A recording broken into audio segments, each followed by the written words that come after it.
Valladolid fue capital de la corte a principios del siglo XVII y eso se nota en la existencia en nuestra ciudad de palacios como el Palacio Real, que se hicieron para albergar a la realeza, pero también hay otros palacios que fueron mandados construir por gente adinerada. Además recorreremos unos edificios vinculados a la educación universitaria, pero también a otro tipo de educación como la que se da en el Colegio de los Ingleses o en la Academia de Caballería.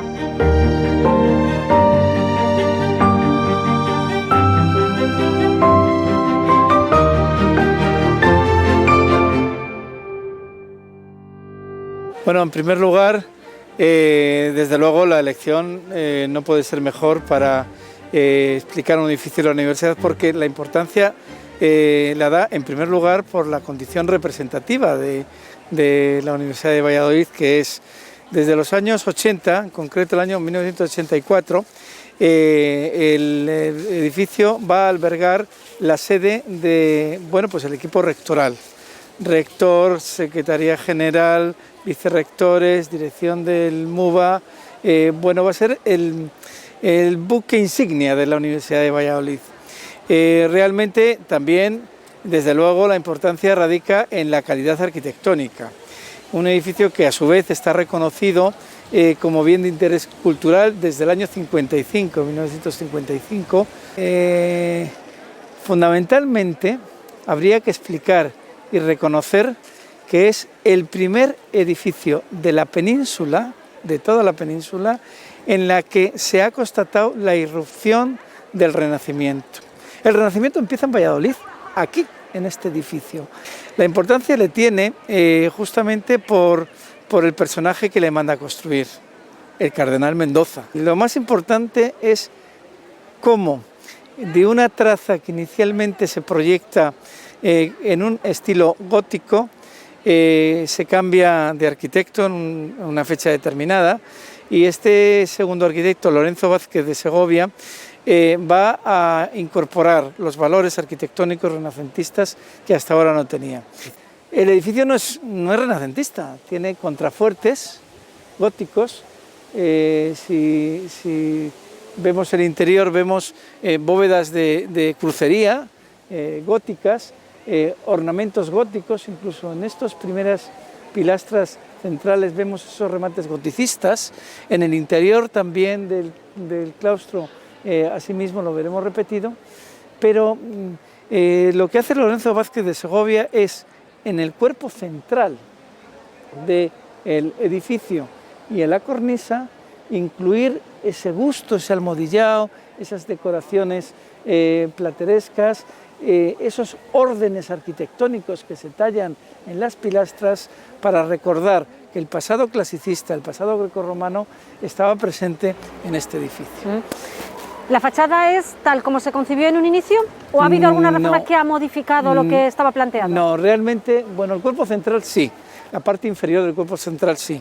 Habría que hacer hincapié en las imágenes que vemos justamente encima del arco de la entrada, la iconografía que está representando al cardenal Mendoza arrodillado frente a Santa Elena. Santa Elena es la que descubrió, estamos hablando del siglo IV, la invención de la Santa Cruz. Las ventanas de los lados, las ventanas superiores e incluso la central, la que está debajo de los escudos de los Mendoza, Figueroa a la derecha y arriba el escudo de los Reyes Católicos, son posteriores. La fachada se supone que es anterior a 1491, se termina según fecha que está señalada en el interior, en el zaguán de la entrada, en 1491 y se inaugura en 1492. Cuando se talla, aún los reyes católicos no habían conquistado Granada y por eso, bueno, se puede tener un testigo de que la fecha es correcta, puesto que no figura la granada en el escudo de los reyes católicos. Es en el siglo XVIII, cuando se cambian esas ventanas. Las ventanas inferiores eran góticas. ¿Los pináculos y la balaustrada superior? Bien, los pináculos de luego son de tradición medieval, pero toda la balaustrada, todo el entablamento que sujeta el voladizo de la balaustrada es de tradición netamente renacentista. Y bueno, lo dibuja perfectamente y lo restaura Manuel Godoy y también en los planos de Ventura Rodríguez figuraba esta intervención. Es de estilo del Renacimiento.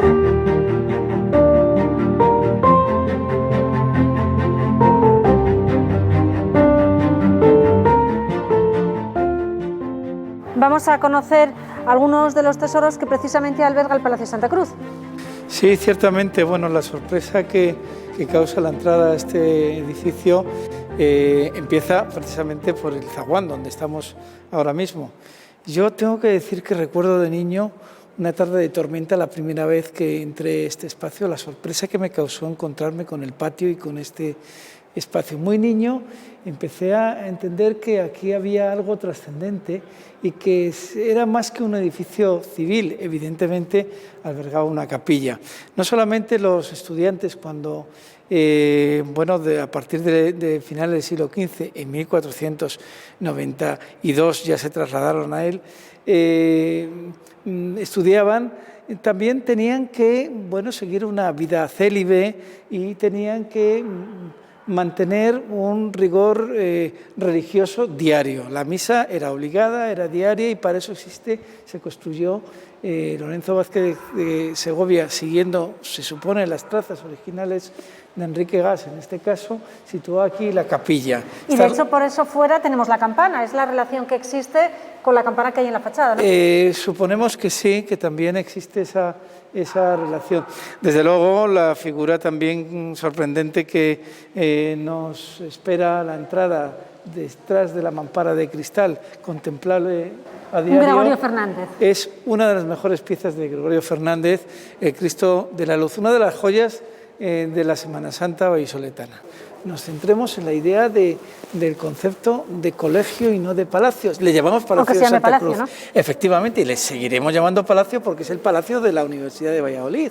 Es el palacio en el cual se representa el poder institucional de la universidad. Pero claro, la estructura arquitectónica no es de palacio. Los palacios de Valladolid no conforman un patio de estas características, con estas entradas y con estas escaleras. Es un colegio.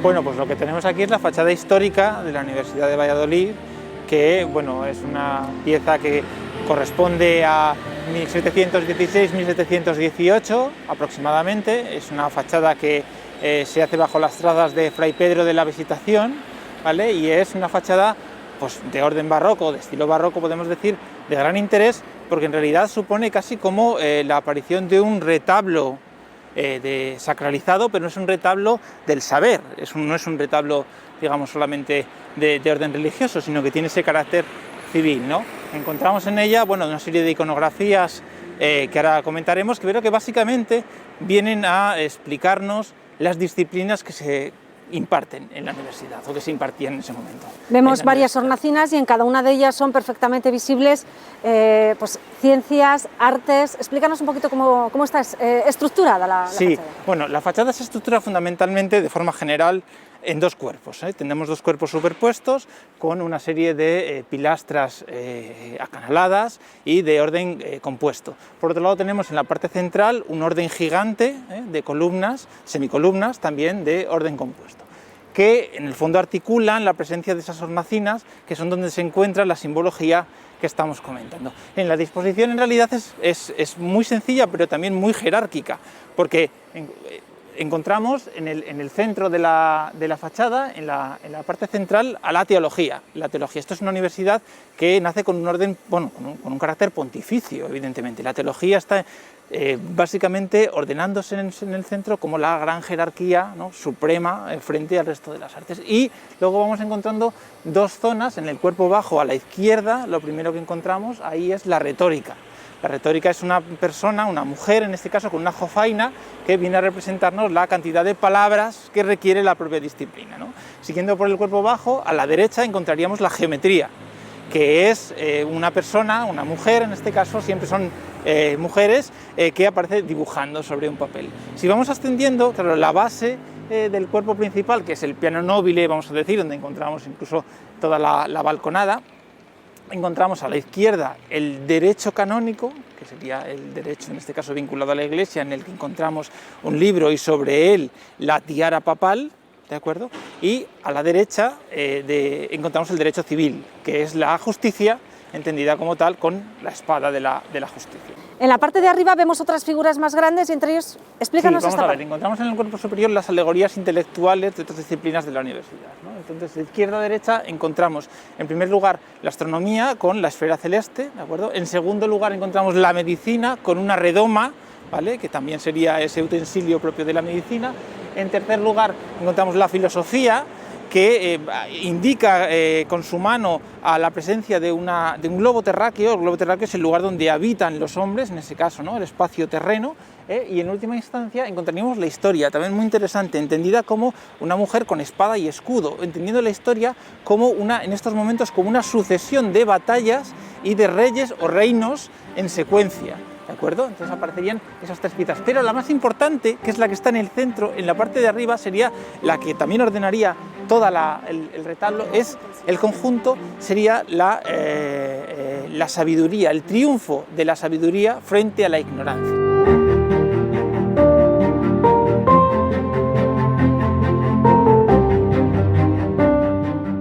Vamos a acceder ahora a una de las zonas más reconocidas de lo que es la plaza de la universidad y que además está relacionado con otros de los personajes de los que ya hemos hablado, que es Felipe II. Claro, efectivamente, porque Felipe II le otorga al rector de la Universidad de Valladolid jurisdicción plena, ¿no?, capacidad de tener esa jurisdicción. Y esa jurisdicción se define en el espacio de la universidad. ¿Cuál es el espacio de la universidad? Serían obviamente los edificios, pero hay un espacio que antecede al edificio, que es el atrio, que viene definido por las columnas con los diversos leones y que además en su día se encontraba delimitado por una serie de cadenas que definían más claramente este espacio. Entonces estamos en la universidad, estamos en el exterior, pero estamos en la universidad en su ámbito de jurisdicción. Vemos que hay leones, no sé si están contabilizados los leones. Bueno, los leones están contabilizados, existe siempre el famoso chascarrillo o broma, como se quiera entender, de los alumnos, en los que se dice que si cuentas los leones de la universidad, de la fachada de la universidad, pues no apruebas nunca sales, digamos, de la universidad. Hay 20 leones, lo que pasa es que hay 18 columnas. Entonces, las circunstancias que tenemos en las columnas de las esquinas, leones dobles, inicialmente los cuentas como uno, te tienes que ir detrás del escudo para ver que son leones dobles, ¿no? Y de hecho esas columnas son diferentes porque son las columnas en las que encontramos los escudos diferentes. Hay dos tipos de escudos. Tenemos los escudos de la corona de Castilla, que es por ejemplo este que tenemos aquí, ¿no? Efectivamente, que son escudos de armas, y tenemos dos escudos de la corona de Castilla, este que tenemos aquí y el de la esquina opuesta, ¿de acuerdo? Y el resto de los escudos son todos los escudos de la universidad, que es el mismo que preside la fachada, que contiene el árbol de las ciencias.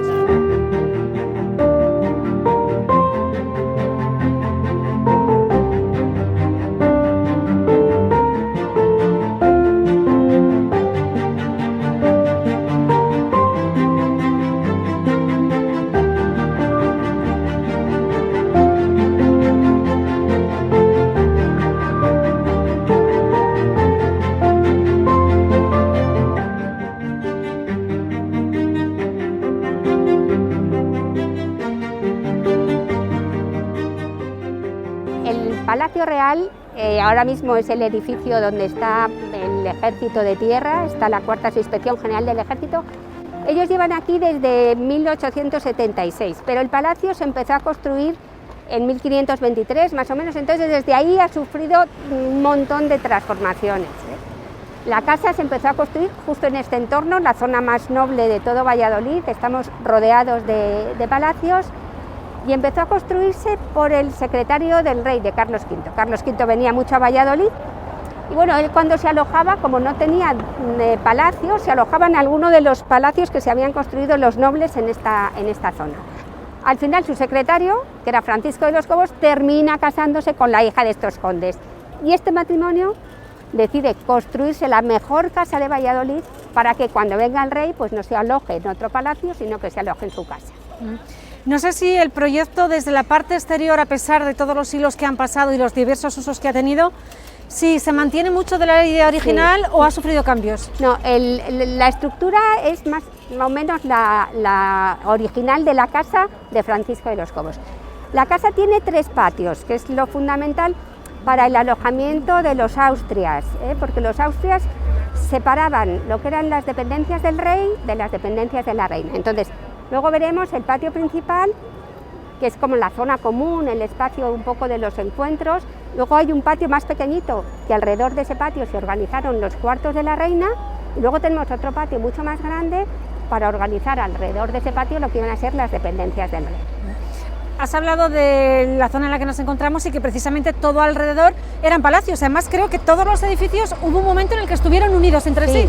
Cuando viene Felipe III y compra la casa, bueno, ahí hay una maniobra, primero la compra el duque de Lerma, que era su valido, y luego ya lo compra Felipe III, pues claro, el palacio estaba bien, pero no era lo suficientemente grande, entonces se unió sobre todo, bueno, lo que hoy es el edificio del Colegio El Salvador, se unió a lo que era el cuarto del rey, y en el edificio del Salvador se montó lo que se llamaba en Valladolid el Salón de los Araos, porque era un palacio prácticamente transformado en un salón de baile. Entonces ahí se celebraron, bueno, el bautizo de Felipe IV, que además también para recorrer toda la plaza, todo el séquito con el niño, bueno, pues se cerró también donde está hoy el Instituto Zorrilla, que eran las huertas de los dominicos, se hizo una estructura para que todo el cortejo con el niño llegara hasta San Pablo y desde la plaza el pueblo de Valladolid pudiera verlos. Me imagino que en la construcción sí se nota el hecho de que fuese una construcción realizada precisamente para albergar a un rey. Eso todavía se nota, ¿no?, en las dimensiones del edificio. Luego lo veremos, sobre todo en el patio, que es lo que todavía está tal y como era, porque aunque ha sufrido, luego lo veremos, varias transformaciones, al final el patio se ha recuperado prácticamente al estado original.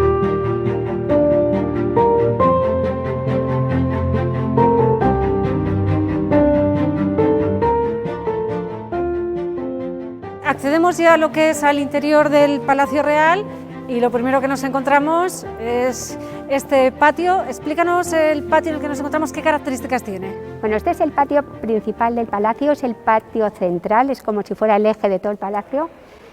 Es un patio renacentista, como ves, con 2 órdenes de galerías, con estos arcos que son arcos carpaneles. Y bueno, el patio tiene como una de las principales características son los medallones que hay sobre las columnas. Los medallones son de la época original, de la casa original de Francisco de los Cobos. O sea, que son del siglo XVI, de 1500, efectivamente, cuando se construyó. Son personajes de la historia, de la mitología, guerreros, gente que de alguna manera había trascendido y representaban una serie de valores y de virtudes que Francisco de los Cobos quería que se asociasen a su imagen. El único que tenemos claro es este, que es el rey Carlos I. A partir de ahí, bueno, pues cada uno puede interpretar un poco lo que quiera. La única certeza es la del rey. Luego, cuando Felipe III compra la casa y la transforma en Palacio Real, lo que añade al patio, porque le sigue valiendo perfectamente como patio de armas, pero bueno, coloca en la parte de arriba, en las balustradas del piso de arriba, los escudos de armas de lo que en ese momento pertenecían, de los reinos que pertenecían a la monarquía hispánica. La puerta de acceso a la parte noble, que era la de arriba, estaba más o menos en el primer arco, y por eso el primer escudo que va a colocar es el de Castilla. Luego ya sí, Aragón, Sicilia, bueno, todos aquí tenemos las Borgoñas, Borgoña moderna, los Brabante, el último el de Flandes y Tirol, y además todos los medallones estaban policromados con sus colores, por lo cual el patio tenía Policromía que estar que ahora ya se ha perdido, ¿no? espectacular. Sí. Sobre Imagino todo, que también las inclemencias meteorológicas. sí, y la estancia de Napoleón en el palacio, que eso fue muy perjudicial para todo y sobre todo para el patio.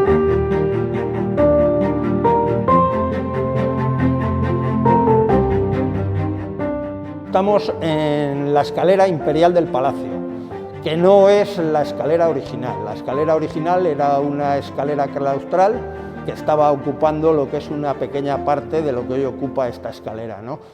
En consecuencia del tiempo, la corte se va en 1606 y en 1760, muchos años después, Carlos III ve que los sitios reales han decaído y entonces pues quiere relanzar aquellos sitios que han perdido el prestigio que tuvieron en su tiempo.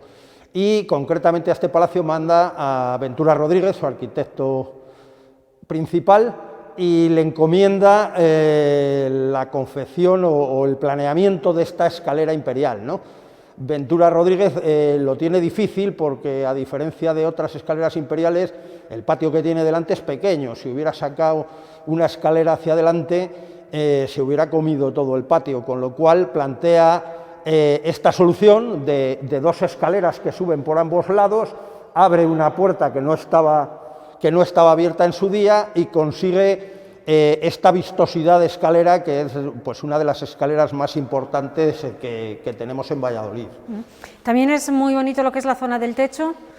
Explícanos estos frescos y qué imágenes podemos ver. Esto es posterior a lo que es la escalera y es consecuencia del paso al ejército, de la sección al ejército de esta propiedad.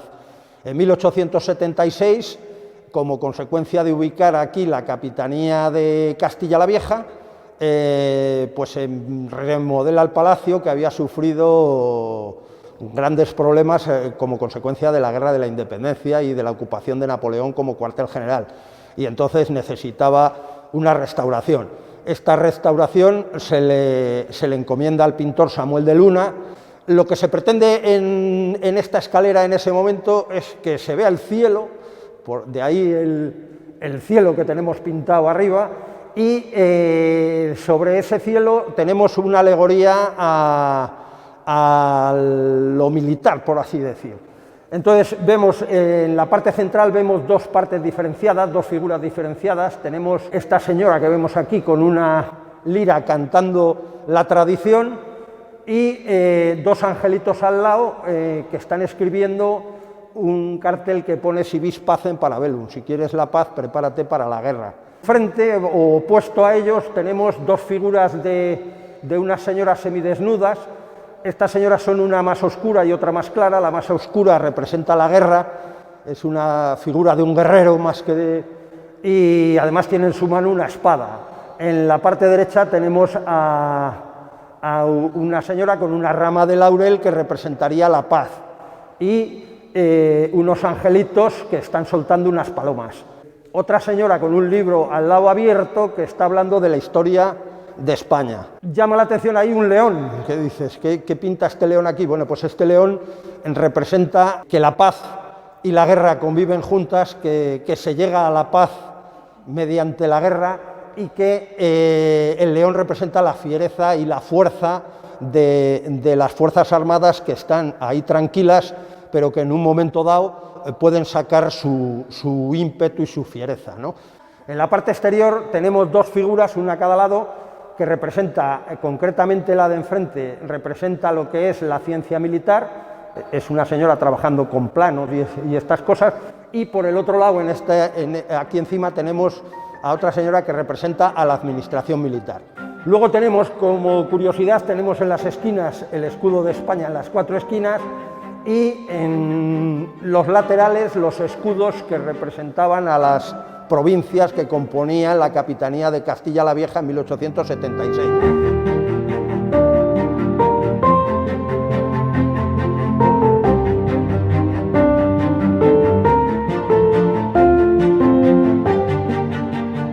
María, estamos ahora en el Salón del Trono, Explícanos qué importancia tiene esta estancia dentro del Palacio Real.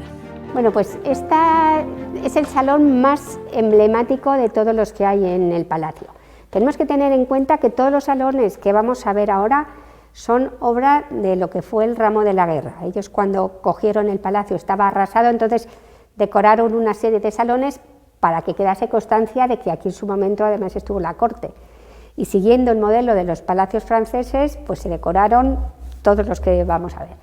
Pero el más representativo de todos es el salón en el que nos encontramos ahora, que es el Salón del Trono. ¿Qué es lo más destacado de este salón? Porque vemos que tiene unas lámparas. Sí, todo el cristal, todas las lámparas se trajeron de lo que era la fábrica nacional de cristal, de la granja. En este vamos a ver que tenemos todo tipo de materiales, tenemos estas pilastras de mármol, tela, pintura, madera. Lo que se quería era dar a este salón esa sensación de lujo. Y además tenemos un trono. En todos los palacios de capitanía vamos a tener un salón del trono también representando la presencia de la máxima autoridad en la ciudad. También llama muchísimo la atención lo que es el techo de todo el salón. Estos motivos, este colorido, no sé si tienes alguna razón de ser. Bueno, se intentó también reproducir con este techo, con estos casetones dorados y azules, un poco el techo que había en lo que fue en ese momento, en el momento que estuvo aquí la corte, el salón del trono principal o el salón de los araos, como os decía antes, que lo fueron a montar en lo que hoy es el Colegio El Salvador, que entonces era el Palacio de los Condes de Miranda. Entonces, siguiendo ese modelo de techo, se intentó adaptarlo a este salón. ¿Es madera o es solo todo madera pintada, bueno, pues como esa especie de pan de oro, y esos colores azules y verdes que lo hacen, la verdad es que es muy bonito. Muy llamativo. Mantenimiento, al ser madera no sé si es un tema delicado o como está es un sitio cerrado. Sí, tenemos, si luego veis, en algún momento hay como unas fuentes con agua, porque esto tiene que tener el grado de humedad exacto para que la madera no se agriete y no se seque y esté en condiciones.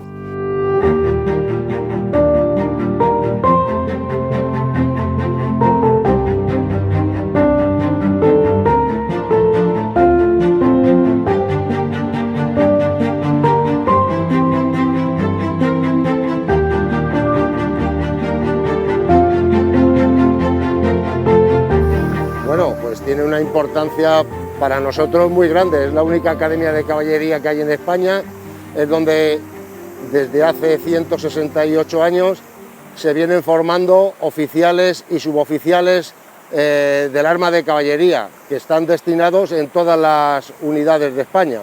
Estamos muy orgullosos de este edificio. Hay que reconocer que el esfuerzo no solamente ha sido del Ministerio de Defensa, sino que siempre hemos contado con el apoyo del Ayuntamiento.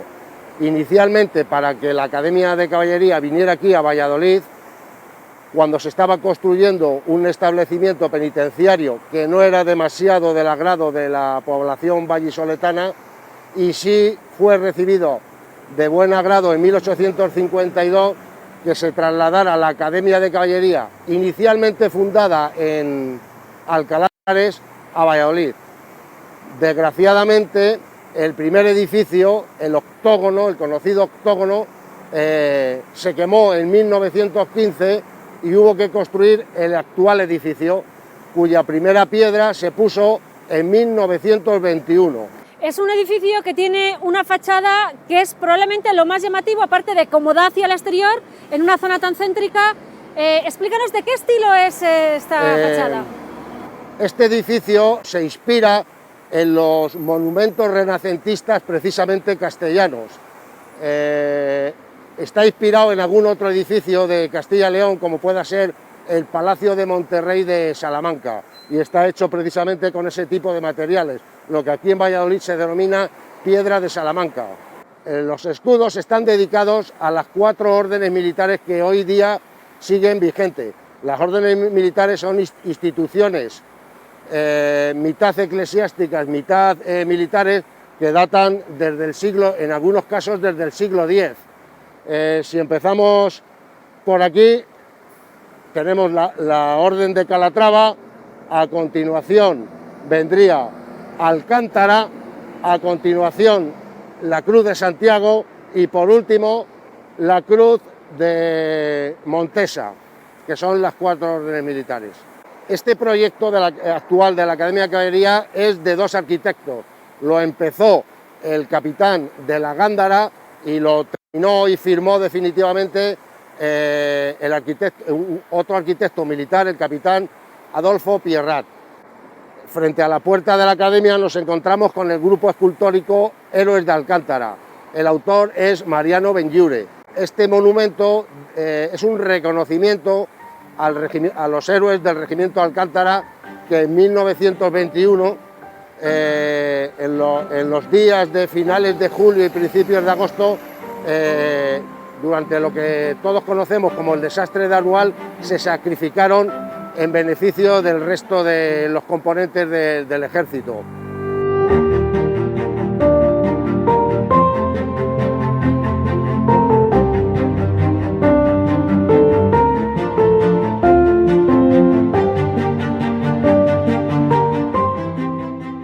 Eduardo, accedemos ahora a una de esas zonas majestuosas de lo que es la Academia de Caballería. Explícanos dónde nos encontramos ahora mismo. Pues nos encontramos en el Salón de Actos de la Academia de Caballería. Como su propio nombre indica, su uso principal son la celebración de actos institucionales, pero no obstante se puede emplear para otro tipo de eventos.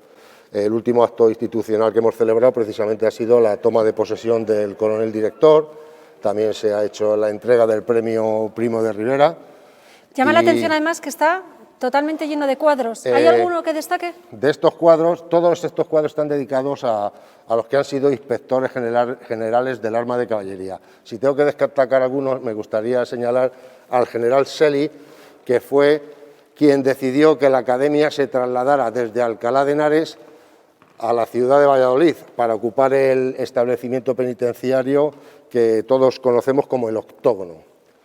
Que además cuenta con una calle en la ciudad. Que tiene una calle también dedicada en la ciudad.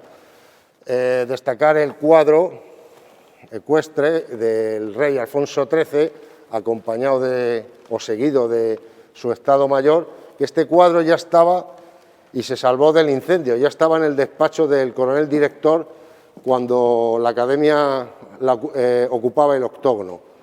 Y destacar, por supuesto, el gran cuadro que preside el, más grande el salón, que es la batalla de Triviño, representando a una de las guerras carlistas, la batalla de Triviño que se desarrolló durante la Tercera Guerra Carlista. Y en el techo, además, encontramos elementos recurrentes. Esto es. Durante la visita a la academia hay 2 temas recurrentes. Las órdenes militares, que se va a utilizar para embellecer y adornar muchos de nuestros fachadas y salones. Y luego tenemos 2 discos centrales, uno dedicado a la ciudad de Valladolid y otro dedicado a los Borbones, porque hay que recordar que la primera piedra del actual edificio la pusieron los reyes Alfonso XIII y la reina Victoria Eugenia.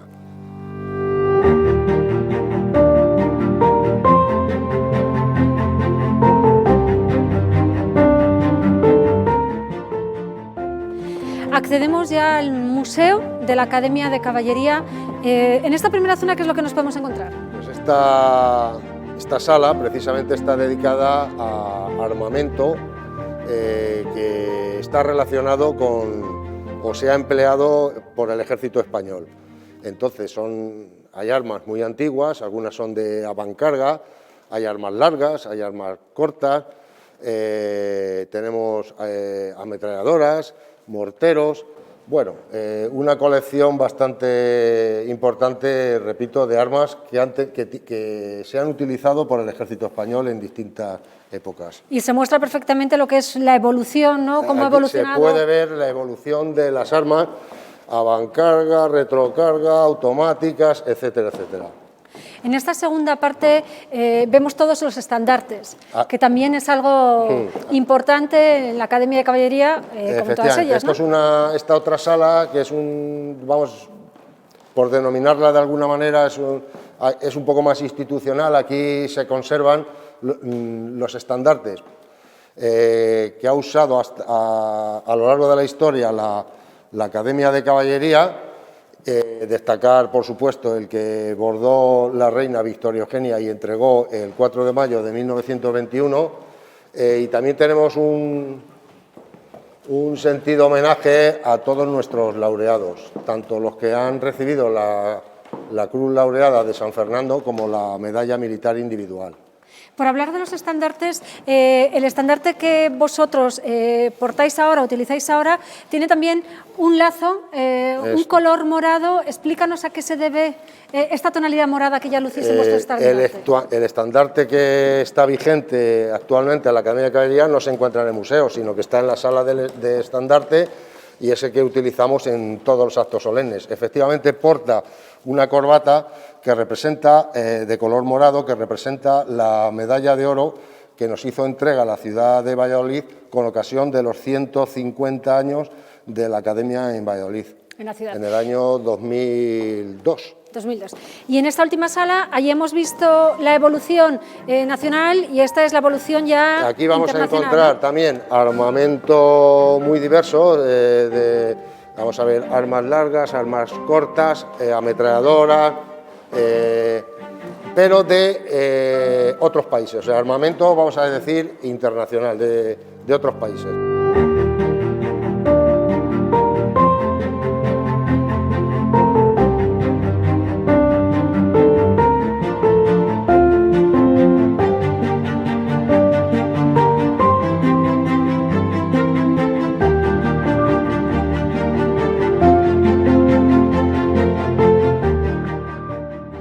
Nos encontramos en el patio de armas Teniente Coronel Primo de Rivera, que es como se llama, y está utilizado fundamentalmente para los actos militares que se desarrollan en la Academia de Caballería.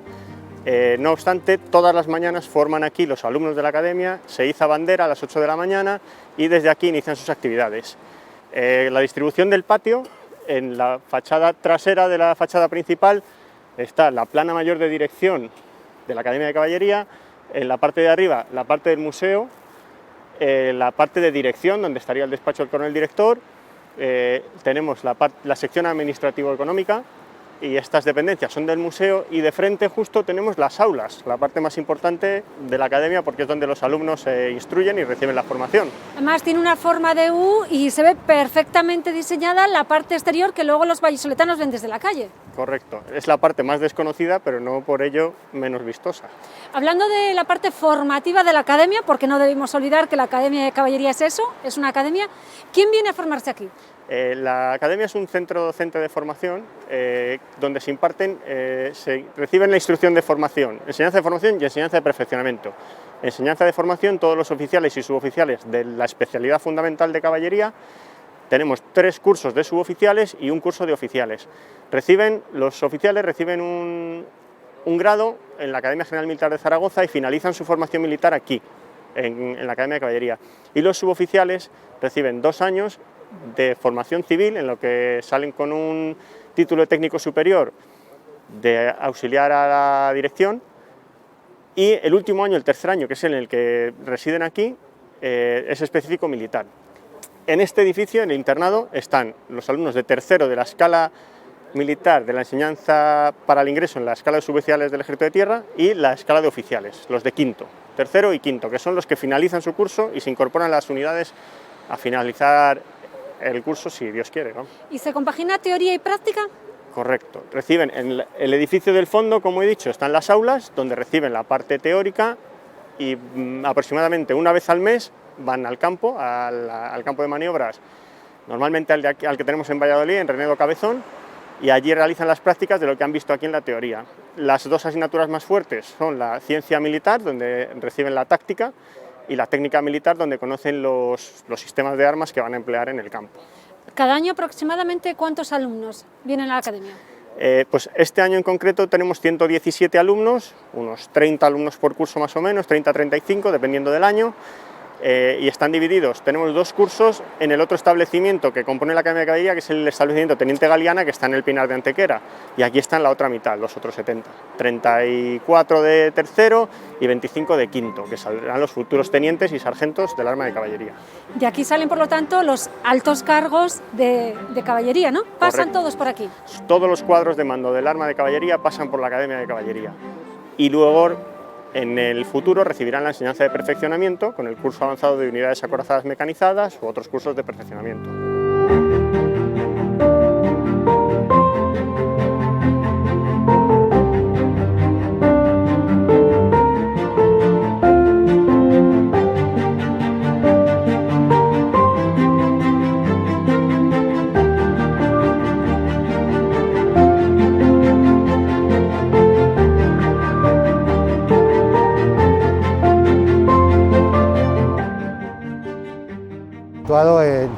Fuera, cuando se construye, está fuera de la villa, ¿no? Estamos aquí, concretamente, en la puerta de Cabezón. Aquí estaba, delante de nosotros iba toda la muralla de la ciudad, ¿no? Pues bien, ahí, en el terreno frontero a la puerta de Cabezón, se construye este edificio a finales del siglo XV y comienzos del XVI. Y las casas fueron de un personaje llamado Bernardino Pimentel, miembro de una de las familias más destacadas del reino. Está ubicado en una zona con mucha historia. Está situado efectivamente en una zona moderna, si se quiere, a finales del siglo XV, ¿no? Porque en ese momento ya existía el convento de San Pablo, pero esta plaza no estaba así estructurada como la vemos ahora. Estaba en una calle muy importante, la Corredera de San Pablo, que se llamaba la Corredera de San Pablo, hoy conocida con el nombre de las Angustias, ¿no? Y corredera porque se corrían caballos, era una calle recta que llegaba prácticamente hasta el río, ¿no? Y por aquí se corrían caballos, ¿no? Que está, ya digo, construido a finales del gótico y comienzos del Renacimiento, de tal forma que en el año de 1527 nace aquí, en ese edificio, en las casas de don Bernardino, por estar ahí alojada la emperatriz Isabel, nace el que iba a reinar años después como Felipe II, ¿no? en junio de 1527. Inmediatamente después el palacio pasa a ser parte del mayorazgo de don Juan Hurtado de Mendoza, que eran condes de Rivadavia, y por eso el palacio se le conoce como el nombre del Palacio de los Rivadavia. ¿Qué es lo que más destaca de lo que queda? Eran varias casas, no sé si del proyecto inicial que se construyó hace tantos siglos ahora se ha modificado mucho la estructura. No, no se ha modificado, yo creo que se ha cortado porque había otras casas próximas a ellas y se han añadido algún otro edificio por la parte posterior, etcétera, ¿no? Pero el edificio sustancialmente pivota en esta esquina, ¿no? Es un mirador a la plaza. Esa torre pequeñita seguramente no es del mismo siglo de comienzos del XVI, sino que es seguramente ligeramente posterior. Y las ventanas naturalmente han sufrido una modificación, no eran tan rasgadas, no eran tan regulares, sino que había una diversidad de formatos en las mismas. Y ahí es donde se abre una ventana, que es la ventana más rica y más simbólica de Valladolid también, y está presidido por los escudos ya de los Mendoza y Sarmiento, o sea, de la familia que iba a poseer el palacio. Se vincula muchísimo, evidentemente, el edificio de Pimentel al nacimiento real y se habla de la ventana o la puerta o la zona por donde pudo salir el monarca para ser bautizado. Fehacientemente se tiene constancia de qué ventana o qué espacio se utilizó para la salida de lo que fue del monarca. Sin lugar a dudas es todo una patraña, eso es una falsedad que se repite absurdamente y ridículamente, ¿no? Hay una descripción minuciosísima de cómo se produce la ceremonia del bautizo. Se hace un pasadizo, lo que llamaban pasadizo, en definitiva son como unos arcos con enramadas, etc. La emperatriz da a luz en el piso principal, lógicamente, baja por la escalera y sale por la puerta principal. Llega a la plaza de San Pablo y entra por la puerta principal de San Pablo. Esa historia de la cadena es una invención absurda, ¿no?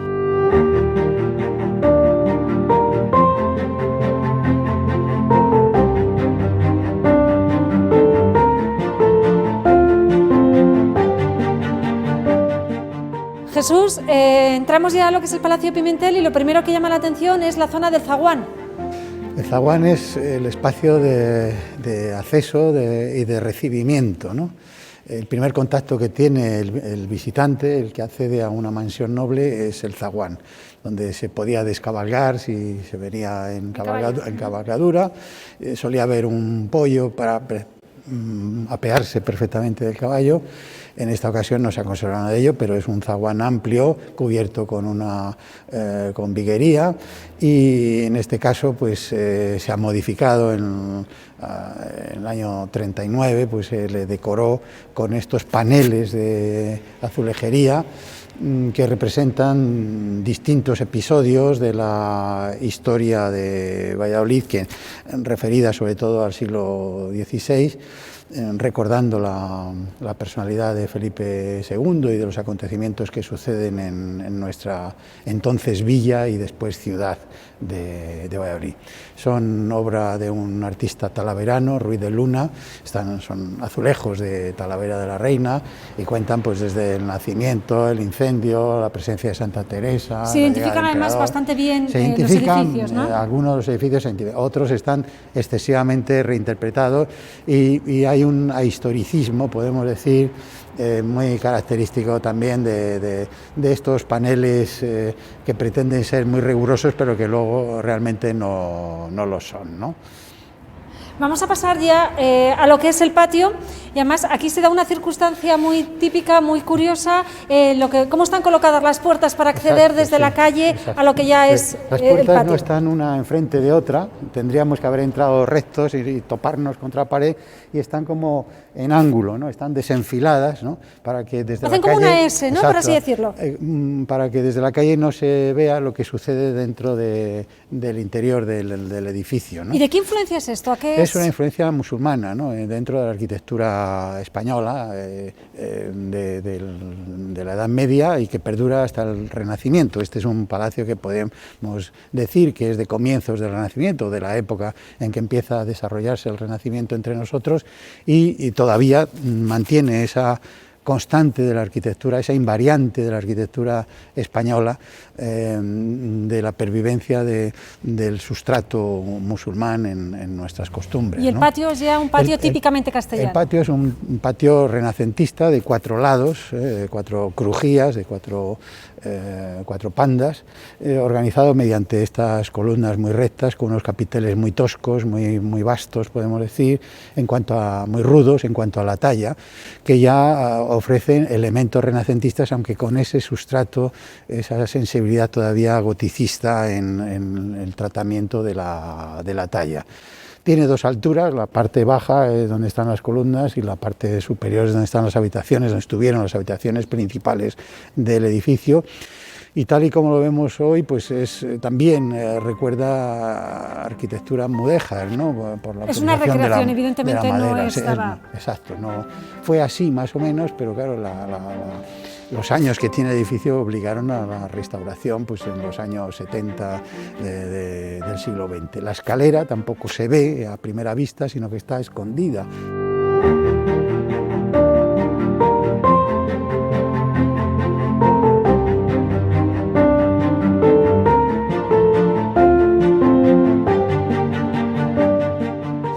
Es un palacio que se construye a mediados del siglo XVI por cuenta de este personaje, don Francisco de Butrón o Buitrón y Mújica, licenciado en Derecho, abogado escrupulosísimo, trabajaba para grandes personalidades y obtenía pingües beneficios. Fue amasando una fortuna con la cual empezó a adquirir edificios de poca significación. En las 2 calles en donde se encuentra ubicado, tanto en la del Sauco Gardoqui como en la de San Diego, pues eran calles muy estrechas. Hoy vemos aquí una plaza, pero esta plaza se hace cuando el palacio ya estaba construido muchos años después. Ahí es donde está el arco de entrada, la portada, el escudo y toda una serie de elementos significativos que aluden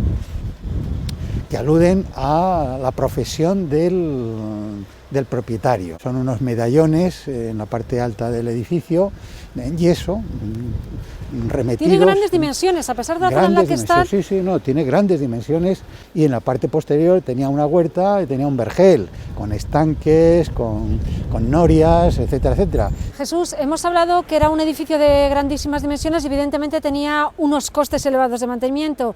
¿Por cuántas manos ha pasado este palacio? Realmente ha pasado por pocas manos, ¿no? Lo que pasa es que estuvo alquilado, ¿no? Cuando no pudieron mantenerlo los descendientes inmediatos de don Francisco Buitrón, que estuvo, por ejemplo, viviendo Ruiz Envito, ¿no? el banquero medinés. Aquí nació, por ejemplo, el futuro duque de Medina Sidonia, el que hizo la revuelta independentista de parte de Andalucía contra Felipe IV. La comunidad de monjas de la Orden del Salvador, que conocemos con el nombre de las Brígidas, compran el edificio y lo convierten en su convento. Después construyen la iglesia, que está aquí al lado del palacio, y en propiedad de las monjas ha estado pues hasta los años 80, creo recordar, en que se vende y acabó comprándolo la Junta de Castilla y León, que no adquirió la iglesia, que ha rehabilitado. Se ha hecho como más civil el edificio. Lo que antes eran celosías, pues han hecho balcones, ¿no? E incluso la falta de medallones en la parte alta, en esos grandes óculos, pues ha suplido con unos elementos escultóricos para darle animación a esta fachada que da a la plaza. Pero la principal fachada, y por donde no se entra y donde se debería de entrar, precisamente es por la puerta principal de la calle de San Diego, en donde están las armas del propietario. ¿Esa es la parte que está menos modificada, esa zona de acceso? Esa es la parte que está menos modificada, efectivamente, ¿no? Está muy bien conservada. Yo recuerdo que estuvo siempre tapiada, como convento estuvo tapiada la puerta principal, y hoy es franqueable, se puede perfectamente abrirla. Se conserva la puerta de carros también, en la misma calle de San Diego, y junto a esa calle que se ensanchó, un momento de ensanche de la calle, pues ahí se adosó una de las portadas de una de las casas vecinas del Palacio Butrón.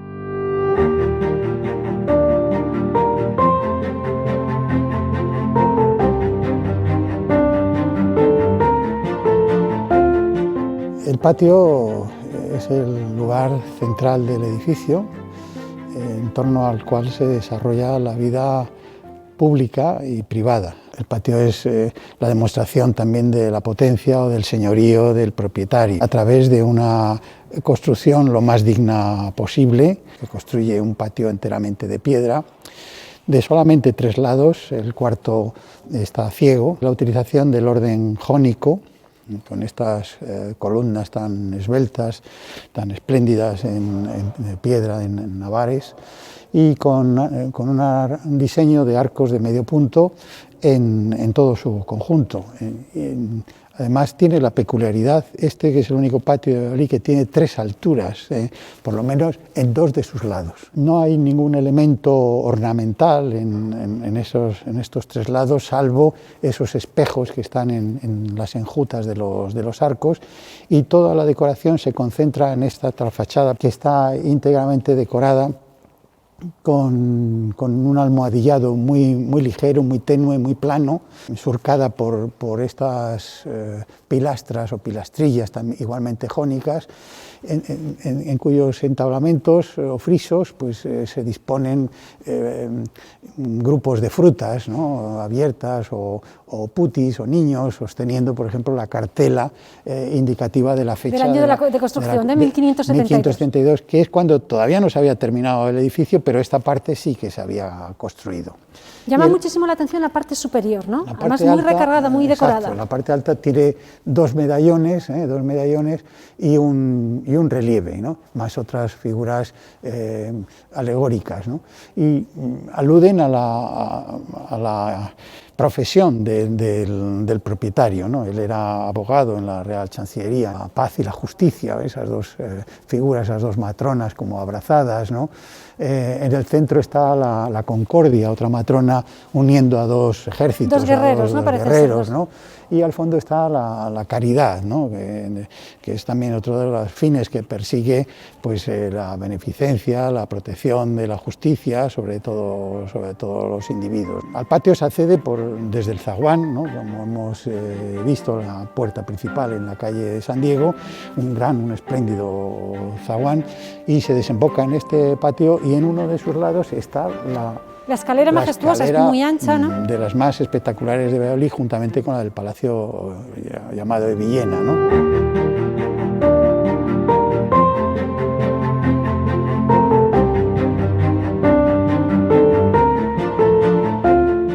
Estamos en el Real Colegio de Ingleses de San Albano.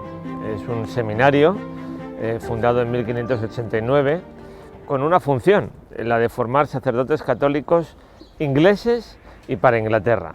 Por lo menos esa es la función que tuvo. Luego esto del inglés se ha ido ampliando cada vez más, y donde se hablaba inglés en el siglo XVI, pues hoy se habla mucho más inglés en muchos otros lugares, y es necesario que este seminario también esté presente o ejerza su función pastoral pues en otros lugares, que ha tenido un gran interés pastoral y un gran interés político también desde que se fundó en tiempos de Felipe II. Hablando del edificio, ¿a qué estilo arquitectónico pertenece? Si es que hay un único estilo. Bueno, la arquitectura es una arquitectura del siglo XVII, una arquitectura muy funcional. En la fachada que podemos ver, bueno, pues sobre todo es la fachada de su iglesia, además de la fachada del seminario, porque es una fachada muy amplia. Pues al principio son algunas casas que se van uniendo, y después pues todo eso adquiere una mayor homogeneización en la fachada, y bueno, pues es lo que vemos actualmente, que es una base de piedra y después el ladrillo que se utiliza a lo largo de todo el edificio. En la fachada, precisamente de acceso a lo que es la iglesia, destacan dos imágenes, ¿parecen dos vírgenes? No, una sí que es la Virgen, una es la Inmaculada Concepción, y la otra es San Albano, que es el titular del edificio. San Albano es un santo vinculado a los ingleses o a los británicos desde la época de los romanos, considerado el primer mártir de aquella nación, precisamente por acoger en su casa a sacerdotes que entonces eran perseguidos en la persecución romana. Pero esto tiene mucho significado, porque claro, después los que van a estudiar en este seminario van a ser perseguidos durante la Reforma Anglicana. Una iglesia barroca de planta circular que se va a construir entre 1671 a 1679, es decir, con cierto retraso con respecto a la fundación del colegio, lo que nos hace pensar con toda seguridad que existía previamente una iglesia mucho más sencilla, probablemente de planta rectangular, una capilla. Lo que nos indica en el centro de esta iglesia, en el retablo, es esa imagen, ese reclamo devocional que yo os decía antes, que es la Virgen Vulnerata. Para no perdernos en detalles, hay que decir que es una imagen que procede de Cádiz, cuando los ingleses y los holandeses asaltan Cádiz en 1596, realizan el famoso asalto, la destrozan a esa imagen, que es una imagen con el niño, recibe hachazos en el rostro, no tiene ya manos, el niño desapareció, aunque en el regazo de la imagen vemos los pies del niño. Es una imagen que va a tener un gran reclamo, va a llegar a Valladolid en 1600, reclamada por los jesuitas que están aquí en el colegio, con la intención de que los seminaristas reparasen espiritualmente, no físicamente, reparasen espiritualmente lo que sus compatriotas habían cometido en Cádiz. Y Manuel de Calatayud, que es el rector de esta casa en los años 70 del siglo XVII, decide construir esta iglesia con limosnas. Y hay que ver lo hábil que es Manuel de Calatayud, que se recorre toda España y que consigue el dinero necesario para construir esta iglesia entre 1671 a 1679. 8 años, es una iglesia más barroca y muy recargada, ¿no? Bueno, y además con ese estilo un poco, él tiene dos modelos. un estilo de corte, ¿no? También con esos balcones, esas tribunas, en realidad son las tribunas, ¿no? Él tiene un modelo en Madrid, que es San Antonio de los portugueses o de los alemanes, con una planta circular, y también tiene otro modelo en las Bernardas de Alcalá de Henares. Para los retablos, los distintos retablos que realiza, cuenta con escultores de primera línea, que son los escultores de la Escuela Castellana, Alonso de Rozas, Juan Antonio de la Peña, Juan de Ávila, Pedro de Ávila, que es hijo de Juan. Y bueno, pues esto nos indica que además es un conjunto barroco en su amplitud e incluso en sus pinturas, porque también están esas 8 grandes pinturas que representan la historia de la Vulnerata, casi como si fuese, vamos a decir así, un cómic de qué es lo que ocurrió desde la entrada de los ingleses en la ciudad de Cádiz hasta la culminación, hasta que la Virgen llega a Valladolid, es recibida por la reina de España, aquí Margarita de Austria en 1600, en los días de la corte, incluso la glorificación de la Vulnerata después de tantas penalidades como ha pasado Manuel de Calatayud. Estos cuadros son de Diego Díez Ferreras, que es el mejor pintor que está en Valladolid en la segunda mitad del siglo XVII. La cúpula, una cúpula que también impresiona, la luz, los cuadros que tiene, las pinturas sí, salteadas, ¿no? Sí, la cúpula fue otro de los grandes debates, según nos dice el propio Manuel de Calatayud, con el arquitecto jesuita que va a hacer las trazas de esta iglesia y sobre todo con los maestros de obras que no se atreven a realizarle, que sin embargo él insiste. E incluso yo creo recordar que le llama a la niña de sus ojos esa linterna, sobre todo esa linterna por la cual entra la luz y en algunos momentos del día verdaderamente tiene una iluminación natural realmente preciosa. Y las pinturas que ahí nos encontramos son pinturas también de Diego Díez Ferreras, que es el que se encarga de todo el conjunto pictórico, sobre la familia de Jesús. Pues ahí está, por supuesto, María, San José, Santa Ana, San Joaquín, San Juan Bautista, Santa Isabel, y también de nuevo vuelve a estar la Inmaculada Concepción. Hablando del retablo, ¿qué importancia tiene? ¿Cómo está estructurado? Bueno, el retablo, además, si el resto de los retablos que están en las capillas laterales están dorados todos ellos con ese pan de oro tan habitual, este también, pero no del todo, porque tiene también una decoración más colorido, ¿no? Sí, tiene una decoración pictórica que fue restaurada ya hace, el tiempo pasa rápido, yo creo que hace por lo menos 15 años, porque se había redorado en algunas partes incluso con un oro falso, y entonces se veía que eso necesitaba una restauración, ¿no? Y bueno, pues yo creo que el resultado de esa restauración, que por otra parte no tenía pérdidas por ninguna parte, sino que había sido cuestión de una moda, pues ha sido espléndido. Ahí tenemos santos ingleses. En la parte de arriba está San Albano y abajo está Santo Tomás Becket, el arzobispo de Canterbury, y San Eduardo el Confesor, rey de Inglaterra, que todos ellos rodean a la Vulnerata que está en el centro. Pero no son unas imágenes cualquiera, sino que esas imágenes pertenecen a la primitiva capilla de la iglesia y que son realizadas por Francisco del Rincón. ¿Quién es Francisco del Rincón? El principal escultor de Valladolid en los primeros años del siglo XVII. Murió muy pronto, en 1608, pero es el introductor de Gregorio Fernández en Valladolid.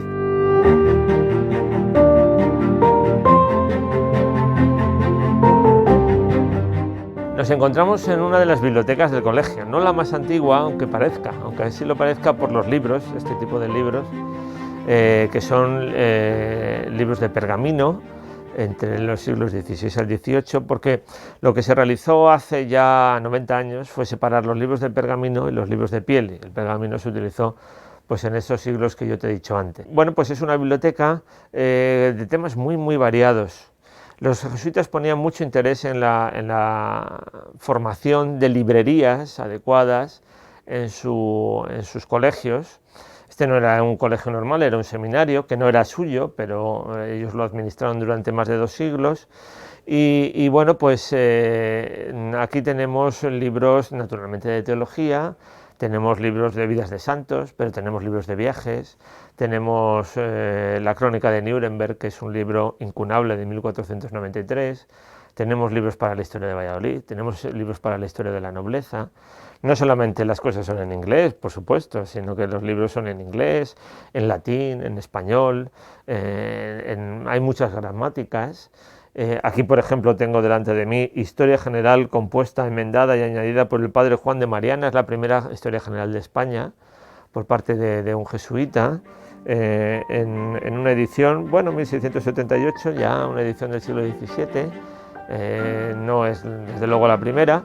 Aquí tenemos también una copia manuscrita de la primera historia de Valladolid que realiza Juan Antolín de Burgos. Y son aquí un total de 3.000 libros de fondo histórico, y en la otra biblioteca que vamos a visitar ahora son 7.000 libros de fondo histórico.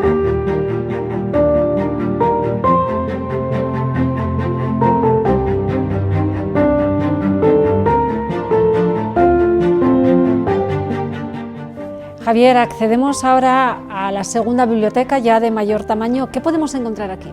Bueno, pues muy variada también en su plan cronológico, porque ya son libros de piel, aunque hay alguno que aquí estoy sosteniendo uno de pergamino, por razones que os explicaré ahora. Son unos 7.000 libros de fondo histórico que llegan hasta los albores del siglo XX, porque además, después de la expulsión de los jesuitas, a los primeros rectores seculares ingleses, que eran clérigos, sacerdotes que no pertenecían a una orden religiosa, pues les hubo incluso muy ilustrados que habían pasado por París y que traen mucho libro francés y mucho libro ya inglés. Bueno, una ilustración un tanto tardía la que llega a este colegio en aquellos momentos, ¿no? Entonces incorporan el bueno de Monseñor Perry y el bueno de Monseñor Shepherd, pues algunos libros muy buenos para ver ese eco de la Ilustración del siglo XVIII.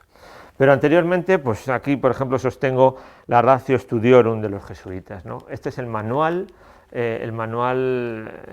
educativo, como la ley de educación de los jesuitas, pero que les duró 200 años. Son las leyes que se consolidan, ¿no? Las que se pueden ir revisando, pero también se tardaron en elaborar 40 y tantos años.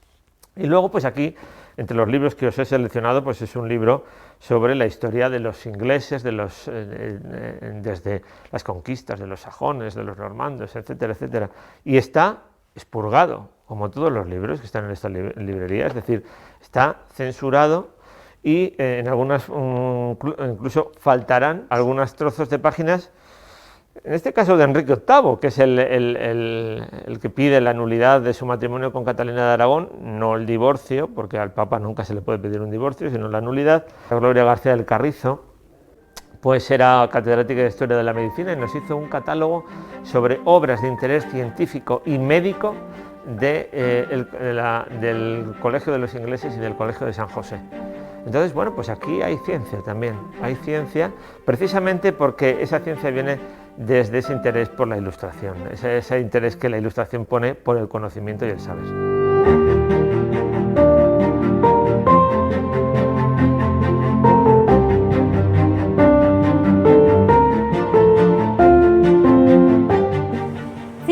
Hemos visitado en Descubre Valladolid, algunos de ellos relacionados con la realeza, otros con ilustres moradores y algunos destinados directamente a la formación en su más amplio sentido.